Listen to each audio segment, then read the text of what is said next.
Bro, hold up, because what's going down in Detroit right now is enough to make any fan lose their mind. We're talking about moves that could completely change our team's destiny, and they're all happening at the same time. There's a veteran on the chopping block, a bold trade proposal, an unexpected reinforcement to hold down the line, and a huge dilemma at the most important position in the game, quarterback. It's pure adrenaline. The burning question is, does Brad Holmes have the guts to shake up this chessboard right now? But before we dive into these bombs that are rattling the Pride Nation, do me a quick favor. Our goal is to hit 1,000 subscribers on this channel, and I'm counting on you to help us get there. If you love this deep dive analysis of the Lions, subscribe now, hit that bell, and come be a part of this community that's passionate about the Honolulu Blue. And get this, bro, look at what's starting to bubble up behind the scenes. The New York Jets are eyeing a guy who wore our jersey last year, wide receiver Tim Patrick. Yeah, that veteran we respected for his fight, who came back after 2 brutal injuries, had some solid moments, but ended up getting a little lost on the depth chart this year. Insiders are really pushing this narrative, and it's not just a few people either. Zach Rosenblatt from The Athletic has already said his name could be coming up in discussions, and Eric Edholm from the NFL Media Group confirmed that Patrick is seen as a cut or trade candidate. Now think about this with me. ESPN also bought into the idea, with Rich Cimini reminding everyone that Patrick was a target for the Jets, even before he signed his $2.5 million contract with Detroit. So this isn't just idle chatter. It's a legit rumor with real smoke. And why does this hit us hard? Because Patrick did what he could in 2024, with 33 receptions, almost 400 yards and 3 touchdowns. But with the arrival of Isaac Taslea and the development of the younger guys, he's fallen behind. And now the front office has to ask, is it worth keeping this guy or making space on the roster?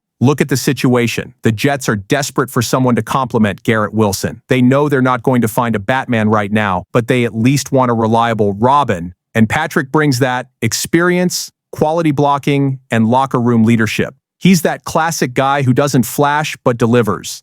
But for us, the harsh reality is this. If he leaves, not much changes on offense. It's not the kind of loss that will derail Ben Johnson's plan, especially since the system is already adjusted for the guys who are stepping up. Now, just imagine the fan reaction if this news becomes official. One pride will be divided. Some will respect his comeback and think it's unfair to cut him, but then you've got the people who think it's time to make room for the young guns. This isn't exclusive here, man. This move isn't just about a player, it's about a mindset. Brad Holmes might be signaling that nobody's seat is safe, and if this goes down, hold on tight because it could just be the beginning of some painful cuts. Now, stay sharp because the next rumor is even heavier and could affect the entire defense. Bro, you're not going to believe what they're saying in Detroit. There's speculation going around that could totally change the way the Lions attack opposing quarterbacks. The hot talk is that the front office is sniffing around none other than Kayvon Thibodeaux, the young Giants edge rusher who's already shown he can be a nightmare for opposing offenses. Just imagining him and Hutchinson forming a duo is enough to give you chills, man. It's the classic move of a team that's thinking big, a team that's looking at the Super Bowl and saying, let's take a risk. Here's the context. New York is stacked at that position. They drafted Abdul Carter super high, and they've still got Brian Burns. This creates an insane logjam on the depth chart and opens the door for them to listen to offers for Thibodeaux. He's only 24, was a top 5 draft pick in 2022, has shown consistency, had over 11 sacks in one season, and even in 2024, despite injuries, he racked up pressures and proved he can be a game wrecker. Now, imagine him lining up next to Hutch. It would be a nightmare for any offensive line in the NFC North. You've got Reeder and McNeil in the middle, already holding their own against the run, and 2 monsters coming from the outside. The Lions' defense would go from solid to terrifying in a matter of snaps. And it's not just about talent, it's about the message. When you bring in a guy of this caliber, you show the locker room that you're all in, that you're willing to spend to win right now. And check out the financial detail. His contract isn't crazy right now. The Giants activated his 5th-year option, so whoever gets Thibodeaux will have him for 2 controlled seasons for a value of around $14 million, which for a pass rusher of this caliber is a bargain.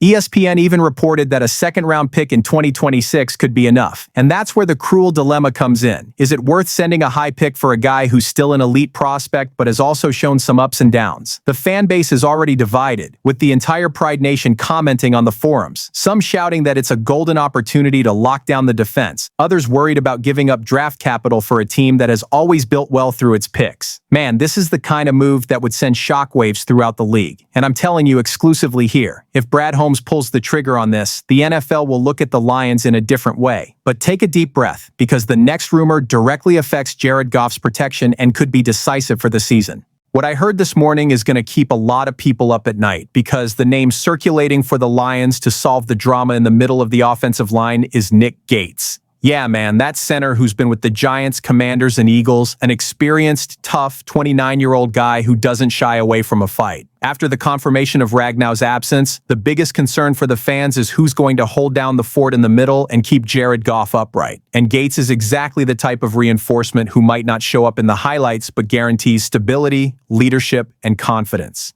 His versatility is a huge plus since he can line up at both center and guard, allowing Ben Johnson to maintain flexibility in his schemes and mix up blocking rotations without losing quality. That's gold for an offense that relies so heavily on the run game and pocket protection. Man, you know that without a solid center, the rest of the machine falls apart. And Gates has the pedigree to handle it. He's survived different systems, battled back from serious injuries, and earned the respect of a locker room leader. This kind of experience matters a lot in Detroit because Dan Campbell values that exact resilience, that fighting spirit that connects with the team's philosophy. Imagine the psychological impact on the younger guys seeing a guy who almost lost his career to injury and came back with a hunger to win. It's the perfect fuel for the all-out effort environment that Campbell is always demanding, and it doesn't stop there. Financially, bringing in Gates wouldn't be crazy at all. His market value is considered affordable, which makes the equation a classic low-risk, high-reward. You invest a little, you gain depth and experience, and you keep the offense breathing.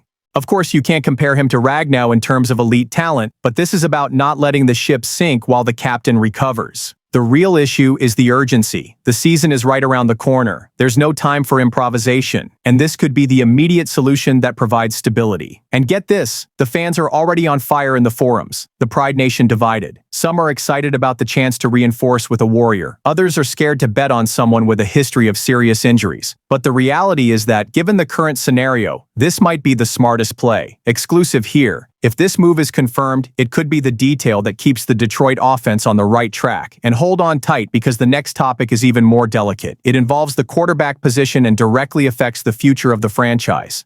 Dude, this is some hot info, and it could change everything about the locker room vibe. Hendon Hooker, the quarterback a lot of people believed was the Lions' future, is on the hot seat after a preseason that was well below expectations. While veteran Kyle Allen showed consistency and security as Jared Goff's immediate backup, Hooker struggled big time. He had 3 interceptions, 2 fumbles, and 0 touchdowns. This puts the front office and the coaching staff in a really tough spot, man. The question isn't just whether he deserves to stay on the roster, but whether it's worth holding on to a project that hasn't shown concrete signs of progress. And Dan Campbell himself was honest when asked about it, saying that everything comes down to how much development potential the player still has and whether that's worth giving up depth at other essential positions. His message was clear. Either the guy shows progress or he might need a new scenario to try and get his footing. And look, I know a lot of the Pride Nation had hope for him, especially since he was a 3rd-round draft pick and had a reputation as a college playmaker. But the reality check was brutal. And even worse, Hooker himself admitted the disappointment, acknowledging that he forced plays, tried to fit balls where they didn't belong, and ended up getting lost.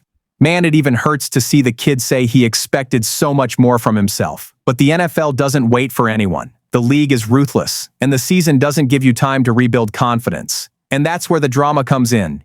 Keeping Hooker as a 3rd quarterback means taking up a roster spot that could be used for a position that needs immediate reinforcement, like the offensive line, defensive backs, or even wide receivers. This weighs heavily on the final decision.